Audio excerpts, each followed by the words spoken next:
Baik, terima kasih Bapak. Mungkin ini pertanyaan terakhir mengingat waktu kita yang sangat terbatas kepada Pak Peter. Ada pertanyaan dari kolom chat, Pak Didi PS. Bagaimana solusi jika jual beli dasar PPJB sudah 10 tahun yang lalu, penjual belum ada EKTP, ketika masuk sistem pengecekan NIK tidak terdeteksi dan penjual tidak diketahui lagi keberadaannya.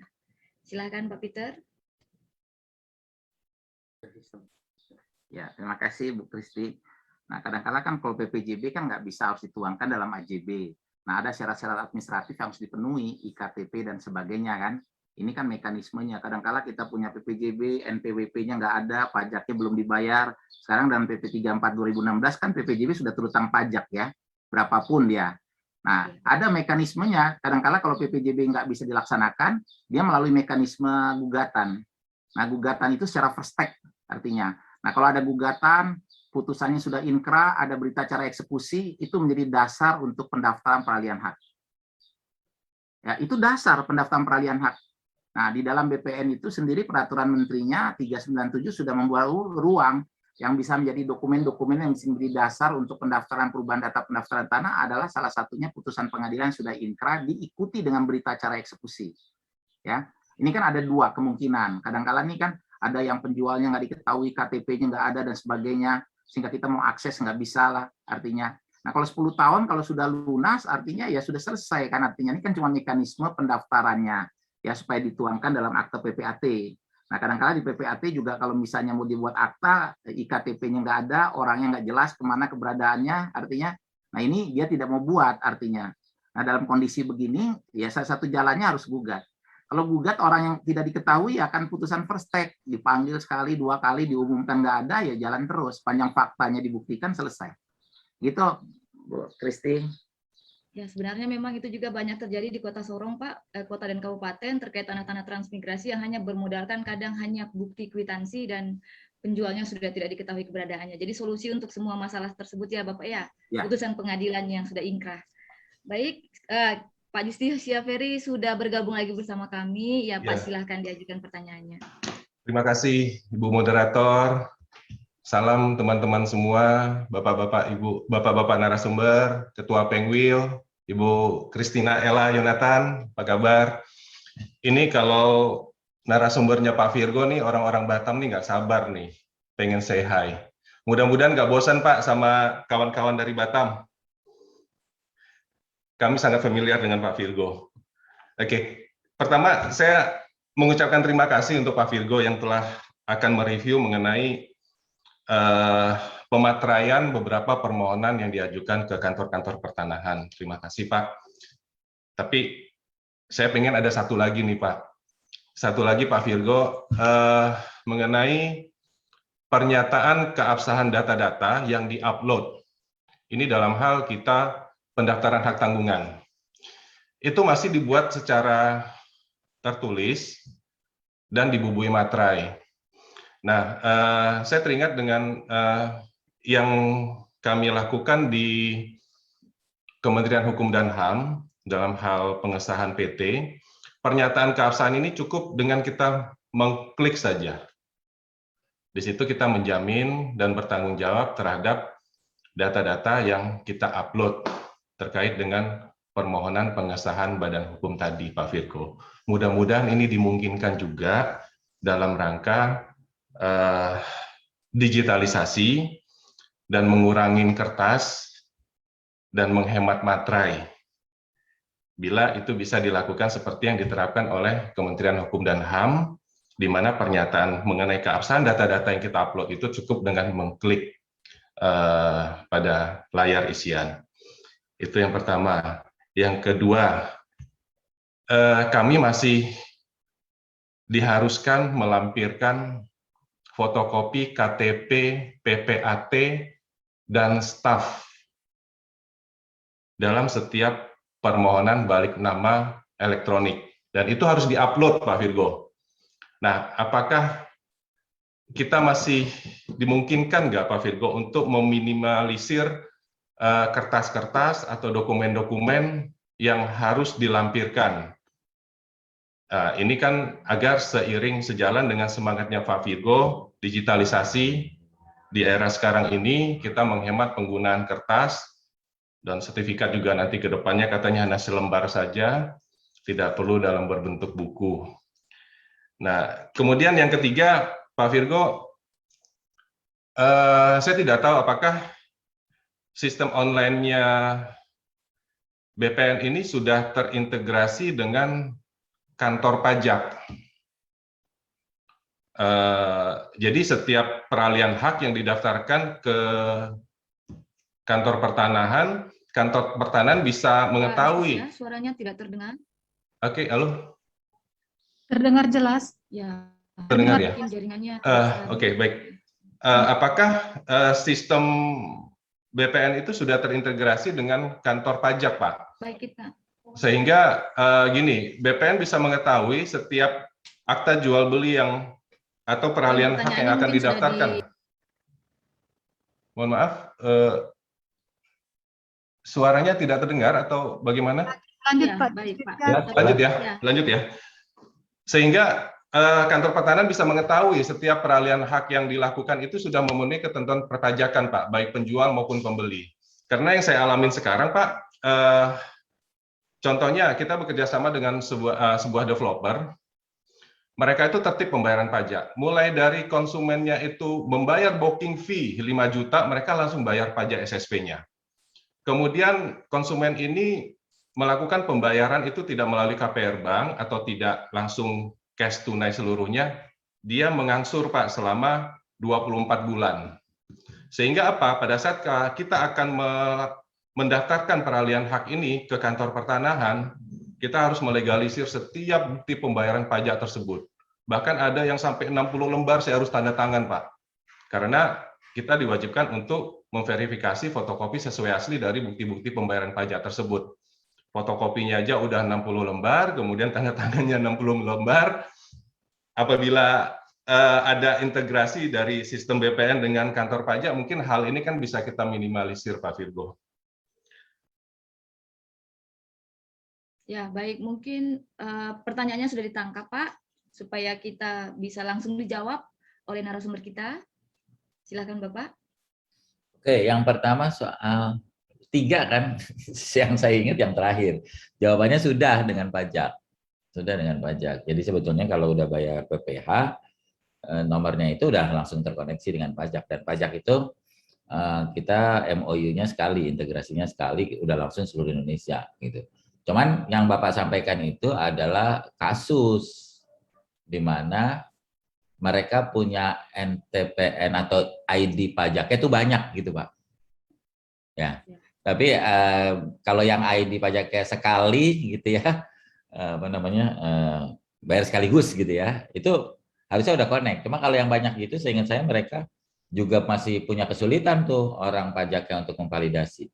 Tapi intinya begini, intinya sepanjang di dinas di KPP, kantor pelayanan pajak itu sudah memvalidasi, di sistem kita langsung mengenali kok. Itu yang ketiga. Yang kedua tadi apa saya dibantu, Bu? Kalau yang ngeklik itu, saya senang kalau ditantang Pak Justisia, Pak Ferry gitu.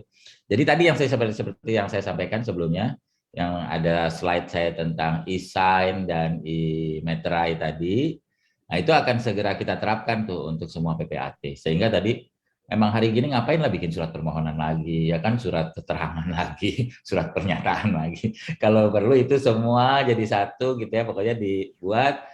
Terus Bapak klik, dengan Bapak klik masukin username dan password, itu berarti Bapak mengauthorize bahwa itu Bapak klaim, Bapak pertanggungjawabkan lah gitu. Ya harusnya memang begitu. Tapi untuk sampai ke situ, saya harus punya sistem yang tadi, yang memastikan Ibu Bapak secure. Ibu Bapak PPAT ini secure. Dengan cara two-factor authentication. Sekarang ini kan masih one factor. Two-factor authentication itu artinya Ibu Bapak punya 2 device yang, jadi selain ini ada email gitu ya. Dan itu akan kita terapkan betul lah. Gitu. Terus sama satu lagi tadi e-sign. Nah dengan begitu akan segera kita jalanin tuh Pak. Sekarang sebentar lagi lah Pak Ferry terwujud. Yang kedua saya lupa Pak, yang tengah-tengah tadi ada 3 soal fotokopi KTP PPAT dan staf itu masih harus dilampirkan, Pak. Oh dalam iya. permohonan balik nama. Balik nama itu soalnya belum digital memang. Ya. Balik nama itu kan belum perlayanan elektronik ya. Jadi saya di luar ranah saya tuh. Tapi nanti begitu sertifikat elektronik jadi, misalnya udah sertifikat elektronik, terus mau jual beli kan nanti jual belinya juga jual beli elektronik. Ya nggak perlu lagi itu semua. Gitu Pak. Oke, baik Pak Tapi Virgo. kalau sekarang kan jual beli itu belum elektronik Pak. Yang jadi elektronik kan baru hak tanggungan, pengecekan, informasi gitu ya. Jadi mungkin masih perlu. Jadi saya nggak tahu lah. Yang dulu persyaratannya masih KTP. Tapi begitu nanti sertifikat elektronik, terus layanannya juga jual beli elektronik, nggak akan ada yang begitu-begitu lagi Pak. Gitu. Ya Pak Ferry. Iya. Oh, mohon maaf Pak Virgo menanggapi. Berarti Pak kita Ferry, sudah mungkin mengingat waktu kita yang sudah sangat terbatas, mungkin kita bisa berikan kesempatan terakhir. Ya intinya Nanti memang kita Pak Ferry ketemu di ini, Batam aja Pak Ferry ya. Untuk Sudah penanya di-cut, terakhir kalau kita, untuk penanya terakhir kita, saya berikan kesempatan kepada Pak Yosua, mungkin langsung pada inti pertanyaan kepada siapa ditujukan karena waktu kita sudah hampir berakhir. Kepada Pak Yosua, dipersilakan untuk menyampaikan pertanyaannya. Ya, selamat siang. Terima kasih atas kesempatannya. Pak, saya mau menanyakan kepada Pak Virgo terkait digitalisasi akta ini di BPN ini kan kita PPAT ini kan masih buat lembar pertama, lembar kedua. Nah, untuk yang lembar kedua BPN ini tanggung jawabnya siapa Pak yang menyimpan ya? Kalau di kota kami, Banjarmasin, itu BPN tidak mau terima lembar keduanya. Nah, apakah biasanya kita serahkan ke bank, syukur-syukur banknya mau terima, tapi ada enggak petunjuk teknis terkait lembar pertama, lembar kedua kewajibannya ini Pak Virgo? Itu aja singkat Pak. Terima kasih Pak. Sebetulnya saya nggak punya kompetensi jawab itu karena saya juga nggak ngerti. Tapi memang intinya adalah BPN nggak terima apa-apa. Intinya gitu. Nah ini mungkin Pak Peter mungkin bisa dari sisi hukumnya gimana tuh? Karena BPN nggak mau terima karena saya kan paperless policy kan sekarang. Jadi tujuannya pelayanan elektronik supaya nggak menemuin warga saya. Jadi udah pasti BPN nggak akan terima kertas dari Bapak itu. Gitu. Jadi saya juga bukan ahli hukum, jadi saya nggak tahu apa kalau dibakar ntar salah, disimpan belum memenuhi tempat Bapak juga, ya kan? Gimana tuh Pak Peter? Karena jelas-jelas BPN nggak akan terima, karena percuma aja kalau udah elektronik kita masih terima itu. Atau jangan dibuat sama sekali atau gimana? Silakan Pak Peter, saya nggak tahu ya. Itu Pak Virgo, memang kita punya peraturan Menteri ATR Kepala BPN 7 2019 ya. Nah, di situ kan kalau pengantar aja kita ke aplikasi, dengan pengantar tinggal kita isi form aplikasinya.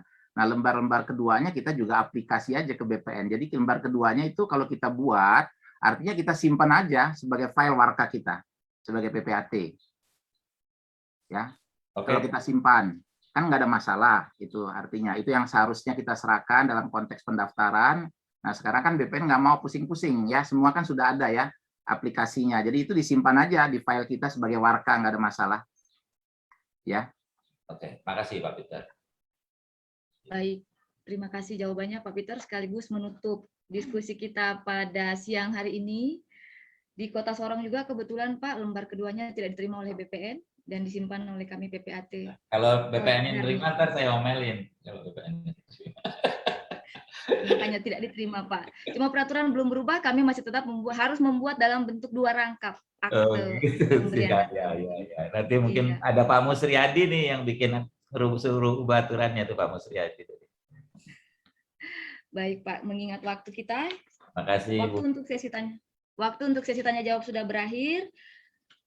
Banyak hal yang kita dapatkan, saya harapkan bagi peserta, terlebih dengan diskusi kita di siang hari ini, baik dari sisi teknis digitalnya ataupun dari sisi hukumnya, semoga bermanfaat. Dan kepada narasumber kami mengucapkan banyak terima kasih untuk sharing ilmunya. Semoga menjadi amal jariah buat Bapak berdua dan selalu dalam keadaan yang sehat. Amin. Terima kasih juga kami ucapkan kepada para peserta yang sudah sangat antusias untuk ikut bergabung bersama kami. Secara khusus juga kami mengucapkan terima kasih kepada tim dari Pak Virgo yang sudah secara aktif menjawab pertanyaan-pertanyaan di kolom chat, sehingga pertanyaan-pertanyaan tidak dapat lagi kami sampaikan di sini. Kemudian karena waktu sudah berakhir, saya akan kembalikan kepada MC kita, Ibu Nova Arifin, untuk memandu kita pada acara selanjutnya. Terima kasih rekan-rekan sekalian, terima kasih kepada para narasumber. Kepada Ibu Nova Arifin, saya persilahkan. Oh ya, sebelum Bu Nova saya pesan satu, nanti kalau kita mau launching kayak tadi ya, di materai, produk-produk baru yang terkait dengan PPAT, mungkin saya undang ya, Pak Ketua, Pak Peter, yang di Jakarta aja lah ya, yang nggak jauh-jauh tuh. Supaya ada feedback lah gitu ya. Gitu. Siap Pak Virgo. Jadi Terima kasih banyak Pak Virgo. Oke, makasih. Terima kasih kepada para narasumber dan moderator. Selanjutnya penyerahan cenderamata kepada para narasumber, yaitu kepada Bapak Virgo dan Bapak Peter, yang akan diserahkan oleh Ibu Ella. Penyerahan cenderamata yang pertama akan diberikan kepada Bapak Virgo, kepada Ibu Ella dan Bapak Virgo, dipersilahkan. Terima kasih Bu, saya terima. Kami mengucapkan terima kasih kepada Pak Virgo yang di sela-sela kesibukannya telah meluangkan waktu menjadi narasumber dalam webinar pagi ini. Perkenankan kami memberikan cenderamata sebagai ucapan terima kasih, dan cenderamata ini nanti akan kami kirimkan. Terima kasih banyak Pak Virgo. Terima kasih Bu. Kalau minta saya jemput juga nggak apa-apa. Kami tunggu di Papua Barat Pak Virgo. Siap. Terima kasih banyak Pak. Saya yang antar Pak. Pak Kamil juga mau ikut tuh. Baik, penyerahan cenderamata yang kedua akan diberikan kepada Bapak Peter, kepada Ibu Ella dan Bapak Peter, dipersilahkan. Kami juga mengucapkan terima kasih kepada Pak Peter yang pada hari ini sudah hadir di tengah-tengah kita sebagai narasumber. Perkenankan kami memberikan cenderamata sebagai ucapan terima kasih, dan cenderamata ini nanti akan kami kirimkan. Terima kasih banyak Pak Peter. Terima kasih, Mbak Ella. Ya. Terima kasih kepada Bapak Virgo, Bapak Peter, dan Ibu Ella. Harapan kami agar Bapak Direktur, Bapak Kakanwil, dan para narasumber dapat terus bergabung hingga penghujung acara. Namun mengingat padatnya jadwal kegiatan dari bapak-bapak beliau, untuk itu kami persilahkan apabila ingin meninggalkan acara webinar, dan tak lupa ucapan terima kasih yang sebesar-besarnya kami ucapkan untuk waktu dan sharing ilmu yang sangat bermanfaat dalam webinar hari ini. Terima kasih Bu Nova, terima kasih Bu Ella. Nah, izin Terima pamit kasih Pak. Pak Peter. Terima kasih. Sampai Terima ketemu, kasih. Pak. Sukses. Ready? Thank you. Terima kasih Pak Kakanwil. Terima kasih Pak Virgo. Terima kasih Pak. Ini Pak pesertanya Virgo, makasih. 600 loh. Siap. Sukses Bu. Terima kasih 600 banyak. lebih, hebat. 672 Pak. Sukses Pak. Pak Kanwil. Paling banyak dari Batam ini. 672. Terima kasih Pak. Iya. Terima Saya kasih. bawa itu pasukan PPAT Batam ikut semua tuh. Terima kasih Pak. Terima kasih. Terima kasih Pak Peter. Terima kasih Pak Peter berbagi ilmu. Itu dulu ya di Batam saya bikin setiap ketemu PPAT Award. PPAT yang paling bagus kinerjanya sama yang paling jelek. Nggak tahu Pak Ferry pernah dapat apa enggak itu dulu, setiap bulan saya kasih itu. Pak Ferry pernah ke Papua Barat itu Pak. Oh gitu ya? Udah pernah. Ke Udah Raja pernah ke Ampat, Papua Raja Barat. Ampat, Raja Ampat. Iya, udah pernah ke Raja Pak Ampat. Virgo dengan kita saya. tunggu ke Raja Ampat Pak. Makasih ya, izin. Terima kasih. Terima kasih. Terima kasih Bapak.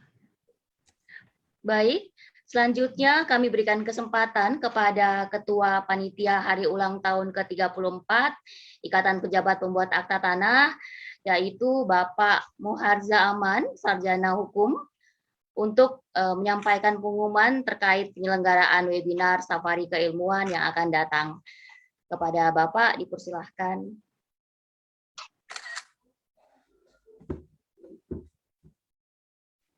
Terima kasih banyak Ibu MC, Bu Nova. Sangat luar biasa sekali penyajian dari dua narasumber kita hari ini, dan juga sangat luar biasa antusiasme dari rekan-rekan PPAT semua seluruh Indonesia yang pada webinar yang ketiga tetap tinggi minatnya. Seperti Pak Direktur bilang tadi, tertinggi tadi itu adalah 672 peserta. Nah, masih ada beberapa rangkaian webinar ke depan, agar rekan-rekan semua tahu, saya umumkan. Untuk pada tanggal 14 September, hari Selasa minggu depan, itu akan diselenggarakan oleh Fengwil Sumut, dengan tema yang masih mirip dengan yang hari ini ya, dan itu untuk memperkuat dan memperjelas permasalahan apa tentang pelayanan elektronik. Nah, lengkapnya temanya adalah peran PPAT dalam peningkatan pelayanan pertanahan berbasis elektronik, kendala dan solusinya. Seperti itu. Kemudian untuk hari Kamis minggu depan pada tanggal 16 September 2021 itu disajikan oleh Pengwil Kepri, dan ini juga temanya sangat menarik sekali bagi kita semua rekan-rekan, saya rasa sangat menarik. Temanya adalah serba-serbi kuasa, penetapan atau putusan pengadilan, problematika dan implementasinya sebagai dasar peradilan hak, dan pendaftarannya pada kantor pertanahan. Dan kemudian menjelang hari ulang tahun kita, yaitu pada tanggal 23 September 2021, itu kembali disajikan oleh Pengwil dari Tanah Papua, yaitu kali ini adalah dari Pengwil Papua. Kalau hari ini Papua Barat, pada tanggal 23 nanti adalah dari Pengwil Papua. Pengwil Papua mengusung tema peran PPAT terhadap pemberantasan mafia tanah di Indonesia dengan penerapan sistem digitalisasi oleh Badan Pertanahan Nasional. Nah, tepat pada hari ulang tahun IPAT yang ke-34, yaitu pada tanggal 24 September 2021, ditutup nanti oleh Pengwil DKI, yang kemungkinan, nah ini kita sore ini akan diskusikan dengan Pengwil DKI, temanya itu adalah kalau dari usulan Pak Direktur, Pak Musradi, adalah mungkin tentang pertentangan putusan pengadilan dalam sengketa pertanahan. Itu sangat menarik, karena memang juga sering kita temukan dalam sebuah kasus pertanahan ada pertentangan dari putusan-putusan pengadilan, baik itu di PT-UN yang berbeda, di peradilan perdatanya berbeda, dan di peradilan pidananya juga berbeda. Dan ini tentu tema yang menarik dari usulan Pak Direktur. Atau kemungkinan juga kita Pengwil DKI ini akan mengambil petunjuk pelaksana terbaru itu dari Permen nomor 16 2021 tentang perubahan Permen 397 tentang petunjuk pelaksanaan PP 24 1997 ya.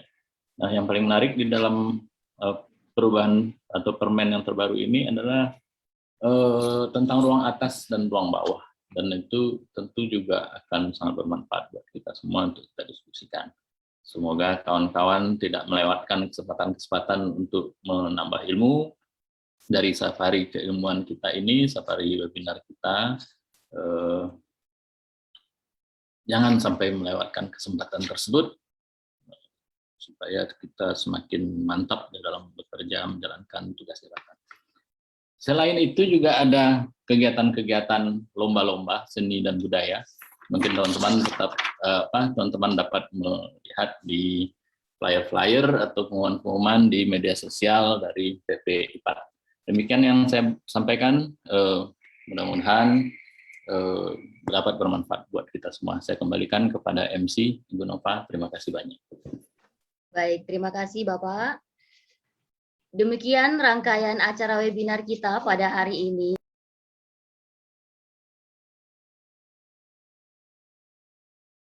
Papua Barat, Ikatan Pejabat Pembuat Akta Tanah, mengucapkan permohonan maaf atas segala kekurangan dan ucapan terima kasih yang sebesar-besarnya kepada seluruh peserta webinar. Semoga kita semua dapat bertemu lagi dalam acara webinar Safari Keilmuan pada kesempatan yang akan datang. Wabillahi taufik wal hidayah. Wassalamualaikum warahmatullahi wabarakatuh. Dan selamat siang. Mantap Pak Ketua. Mantap nih MC kita.